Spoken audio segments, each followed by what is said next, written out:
Bismillahirrahmanirrahim. Assalamualaikum warahmatullahi wabarakatuh. Waalaikumsalam warahmatullahi wabarakatuh.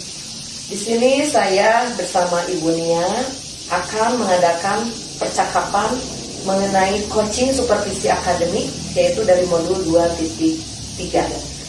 Nah, di sini ada 3 tahap yang akan ditanyakan kepada Ibu Nia sebagai sumbernya, yaitu tentang pra, observasi, kemudian observasi, dan percakapan pasca observasi.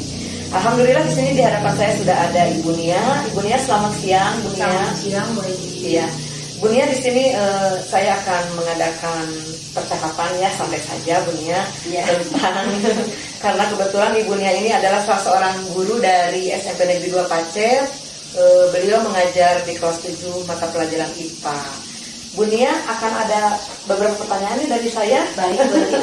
Iya, pertanyaan pertama Bu Nia, apa tujuan pembelajaran yang akan disampaikan atau akan dipahami gitu ya nantinya setelah KBM berlangsung? Untuk tujuan pembelajaran ada 2, Bu, yaitu yang pertama tentang definisi penamaan sistem tata surya, dan yang keduanya tujuan yang ingin dicapainya yaitu siswa diharapkan mampu mengidentifikasi berbagai benda langit dan juga anggota dari sistem tata surya tersebut.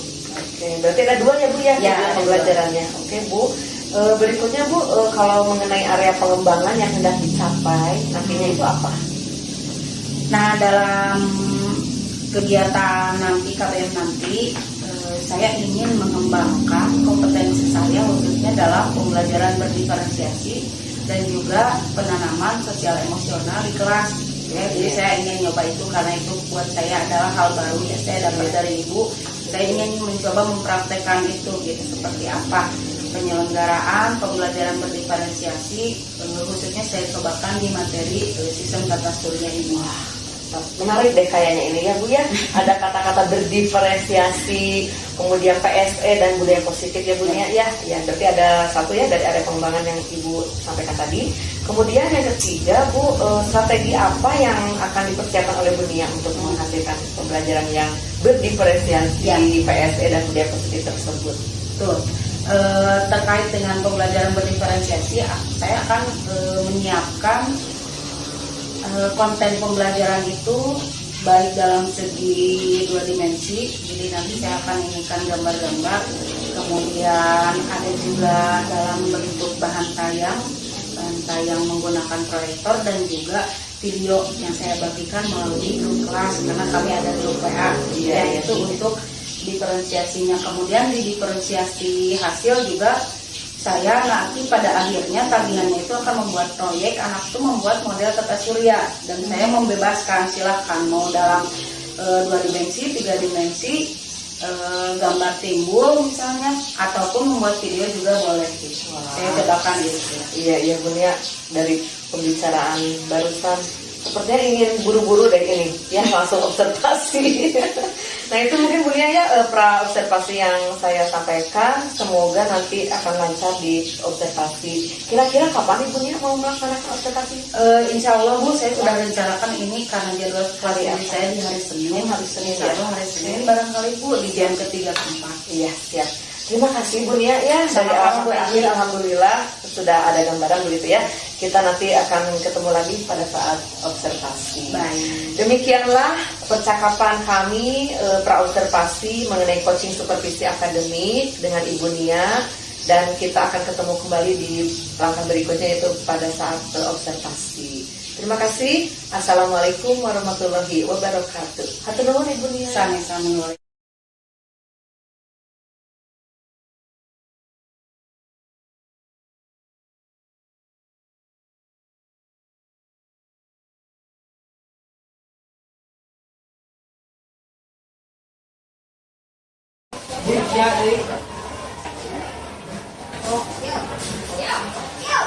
Bismillahirrahmanirrahim. Assalamualaikum warahmatullahi wabarakatuh.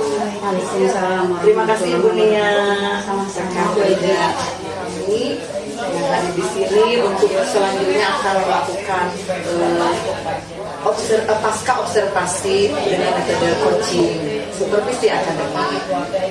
Buni ya, untuk menghemat waktu langsung saja ya, pasca observasi ini akan dilakukan. Selamat siang Buni ya.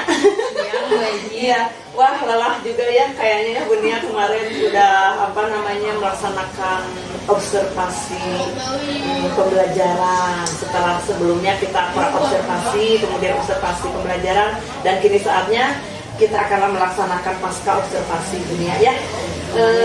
Bunia, setelah Bunia melaksanakan pembelajaran kemarin, apa yang sudah berjalan dengan baik menurut Ibu Nia?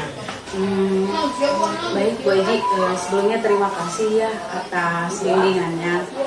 Mulai dari saya dikenalkan dengan materi RPP berdiferensiasi, kemudian juga KSE, ada unsur KSE-nya,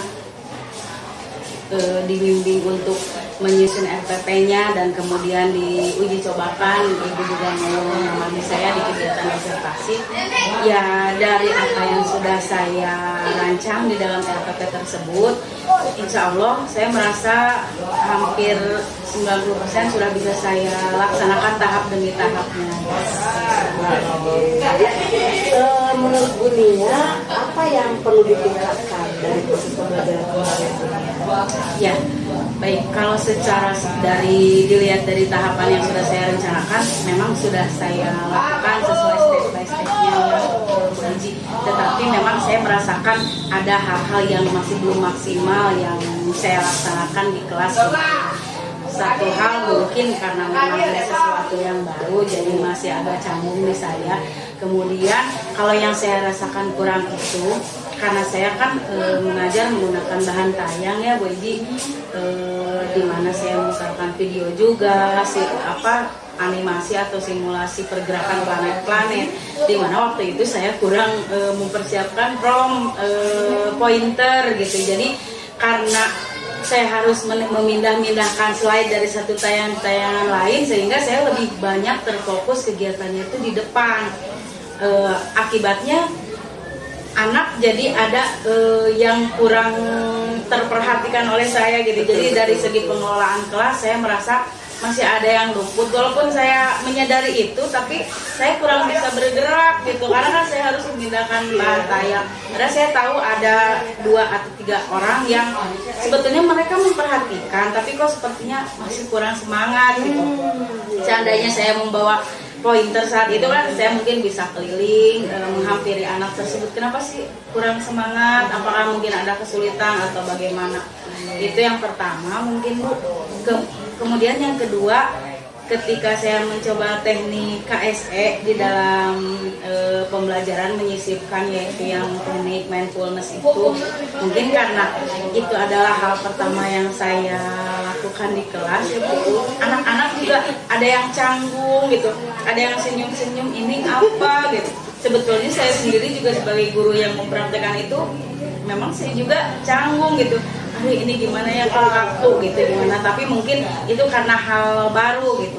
Karena kalau menurut saya itu penting dan memang dibutuhkan untuk mendukung anak belajar lebih baik konsentrasinya, tapi mungkin karena belum terbiasa, jadi ya masih agak canggung. Betul Bu Nia ya.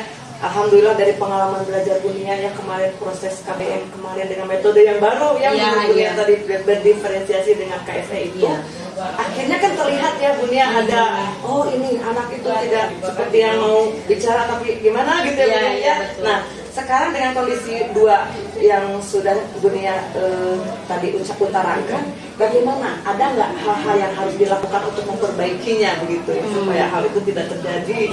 Baik, mungkin kalau yang harus saya perbaiki tentu saja terus mengupgrade kemampuan saya dalam mengembangkan RPP berdiferensiasi dan KSE ini gitu ya. Jadi kalau yang ingin saya tingkatkan, tentu saja yang bisa saya lakukan terkait 2 hal yang tadi saya fokuskan sebagai, saya merasa itu sebagai kekurangan. Yang pertama, saya harus lebih mempersiapkan. Jadi apa-apa aja sih yang bisa mendukung saya saat mengajar di kelas itu jangan sampai tertinggal gitu ya. supaya walaupun saya menggunakan bahan tayang, video animasi, mobilitas saya di kelas itu bisa tetap bebas ke sana kemari, sehingga pengelolaan bisa tetap saya handle gitu. Dan yang kedua mungkin terkait kekurangan yang tadi saya bilang dari hal KSE yang masih canggung, ya namanya juga hal baru ya Bu. Barangkali kalau menurut saya, ya saya harus melakukan itu terus menerus, dan saya juga harus terus belajar. Barangkali ada teknik-teknik KSE lain yang bisa saya terapkan di kelas gitu, sampai akhirnya saya merasa terbiasa melakukan itu, anak-anak juga terbiasa, tidak canggung lagi. Betul. Wah, langkah apa nih kira-kira yang akan Ibu Nia lakukan untuk mengatasi hal tersebut, dan siapa kira-kira nih yang akan Ibu ajak untuk menyelesaikan masalah ini? Coba Ya, barangkali tentu ada saja gitu. terkait pengembangan RPP berdiferensiasi KSE ini kan memang saya tahunya dari Ibu gitu ya. Pasti saya akan banyak bertanya ke Ibu gitu. Saya juga pasti butuh bantuan Bu Eji membimbing saya, memberi masukan-masukan saran ketika mengembangkan diferensiasi dan KSE ini di bab yang lainnya. Saya kan baru nyoba di satu bab nih, jadi mohon Ibu bersedia gitu meluangkan waktunya untuk tetap membantu saya di bab yang lainnya gitu. Nanti Bu Nia juga akan ikut membantu kami juga ya, kalau udah tahu ke rekan kerja yang lain. Iya. Nah, kira-kira selain bertanya kepada saya, kemudian beberapa sekolah dan yang lainnya, mungkin ada dong pengembangan diri gitu yang akan Bu Nia lakukan gitu, misalkan apa tuh pengembangan diri yang akan Ibu Nia lakukan? Kalau pengembangan diri yang akan saya lakukan setelah ini gitu ya Bu ya. Yang pertama mungkin tadi jelas saya ingin mencoba mengembangkan RPP berdiferensiasi dan KSE ini di bab yang lainnya seperti apa. Kemudian metodenya juga mungkin tidak akan sama lagi dengan yang ini, karena kan dipengaruhi materi juga. Kemudian mungkin saya akan mengupgrade pengetahuan saya tentang macam-macam diferensiasi dan macam-macam KSE itu, jadi tidak terfokus dengan yang tadi aja Bu. Kapan nih akan dilakukan? Bagaimana nih ukuran keberhasilannya nih Ibu Nia? Ya. Kalau dilakukan ya tentu saja setelah secepatnya ketika saya mempersiapkan pembelajaran yang baru, ya saya semoga tidak kembali lagi ke yang dulu lagi gitu ya. Perubahannya Bu Nia. Ya. Nah, kalau kriteria keberhasilan, saya akan merasa berhasil karena pembelajaran itu seperti kata Ibu juga ya, bimbingan informasi dari Ibu. Pembelajaran itu untuk murid, ya berarti saya akan merasa berhasil ketika murid saya terlihat semangat dalam belajar gitu, responnya baik dalam pembelajaran, happy gitu ya Bu, tidak tertekan. Apalagi saya kan ngajar IPA, kadang anak tuh mudah stres kan, tapi kalau kita mengemasnya baik, ketika respon anak menyenangkan ke saya, itu jadi semangat buat saya ya Bu. Ya, Masya Allah Bu Nia. Ibu juga. Jadi nanti nggak akan ada lagi ya siswa yang aku takut belajar IPA. Nah, iya. Nah itu bisa jadi, iya bisa jadi. Iya. Oke Bu Nia, bagaimana perasaan Bu Nia nih mulai dari kegiatan pra, kemudian observasi sampai sekarang pasca observasi Bu Nia, bahagia kah? Capek atau gimana Bu Nia?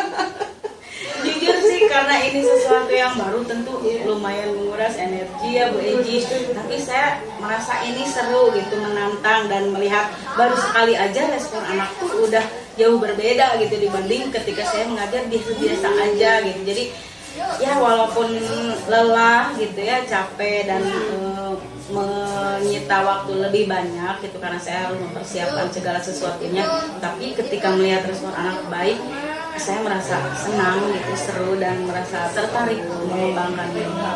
Senang ya Bu Nia? Senang Bu. Alhamdulillah, guru senang, murid pun akan senang ya Bu Nia. Kita harus belajar mengajar itu dengan kelompok ya Bu Nia ya. Betul. Ya, terima kasih Bu Nia, cukup mungkin ya pasca observasi ini. Terima kasih waktunya. Sama-sama.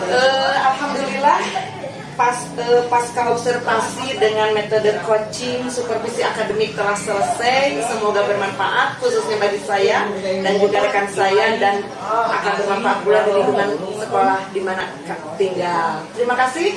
Assalamualaikum warahmatullahi wabarakatuh. Waalaikumsalam warahmatullahi wabarakatuh. Sama-sama Bu Eji. Ibu, terima kasih.